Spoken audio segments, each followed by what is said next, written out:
Hey beauties, we're in a different area today. I thought I'd change a little bit of the scenery. I'm just parked in the parking lot in my car. But today we're going to talk about Freida McFadden because she is one of my favorite authors. When I started reading at the beginning of last year in 2024, she was one of just my go-to authors because I love thriller books. She's very easy and simple to get behind the storyline. She's super simple to just read the book and you feel like you haven't been sitting there for a couple hours. So we're gonna go ahead and talk about all the books that I read. I read about 11.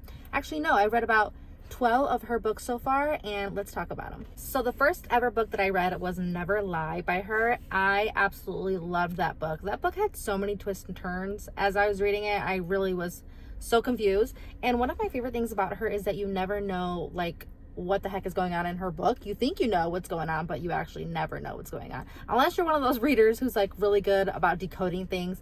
I, on the other hand, don't always get her twists and turns correct, which I love because I love reading a book that I don't figure out the plot line or I don't figure out that twist and turn. So that was one of the first books I read of hers that I was like, okay, I'm going to be in for a crazy ride if I continue to read her books.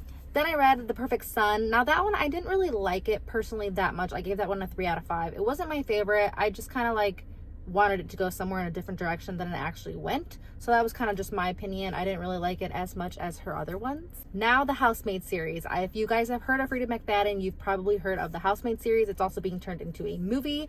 I actually thought that one was also okay too. I wasn't absolutely like, I was gutted when it came to that twist, but it did make me want to read the rest of her books, which I did. I read The Housemaid. I read The Housemaid is Watching and The Housemaid Secret. I read all 3 of the series for The Housemaid. I will be watching the movie for sure. I actually liked The Housemaid Secret better than the actual Housemaid. I liked that one a lot more. I preferred that one because it felt more of like we got to know Millie's story a little bit better and her with Enzo. There's actually another one called The Housemaid's Wedding. You don't have to read it, but Freida said that you can read it in between the second and the third book, so I'm going to go ahead and get around to reading that one as well. Her newest read is The Tenant. I just finished that one, I think, last week or so.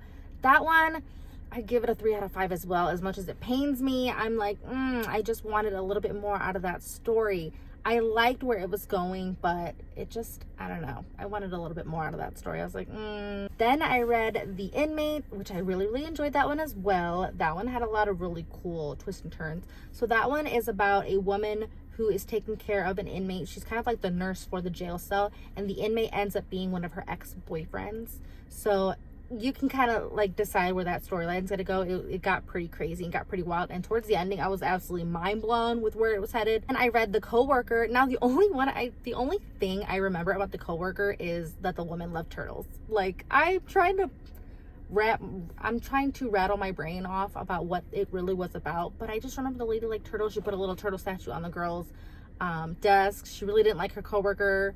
I can't really remember too much more, but I remember it was like a 3 out of 5 for me. It was. Now I read Ward D. That was actually one of my book club's picks. I actually liked Ward D a lot. I love reading about psychiatric and psych wards. I thought the storyline was really cool. I couldn't even realize that the whole book was just captured in one day, but this woman goes to the psych ward and she ends up finding that her friend is at that psych ward, and a lot of crazy things ensue because there's a lot of different characters in that psych ward. It's really cool. A lot of things happen in it. There's a guy named Spider Dan who's a schizophrenic, and he believes he's Spider-Man. So his character was pretty cool. I liked his character a lot, and I actually did like that story. Read The Boyfriend. Now, I don't really remember a lot about that one. I was trying to think about it without like going through my notes, and I really can't remember too much about that one. I read Locked Door, which I really like that one a lot. Her dad is like hiding things in their basement, so that got me going. I was like, ooh, what is going on in the basement there? I rated that one a 4 out of 5. I also read The Teacher. Now there's a lot of debate about The Teacher. I personally rated that one very high. I actually really enjoyed that one. I think I gave it a 5 out of 5. And people were like, that book is disgusting because it's about a young girl dating a teacher. So yeah, there's a lot of controversy about that, but like reading it, I loved that book. That is all 12 of Freida McFadden's books that I read. I do want to read The Crash that just came out, and I also want to read The Intruder, which comes out later this year. So I hope you guys enjoyed this video, and I will see you guys next week. Bye.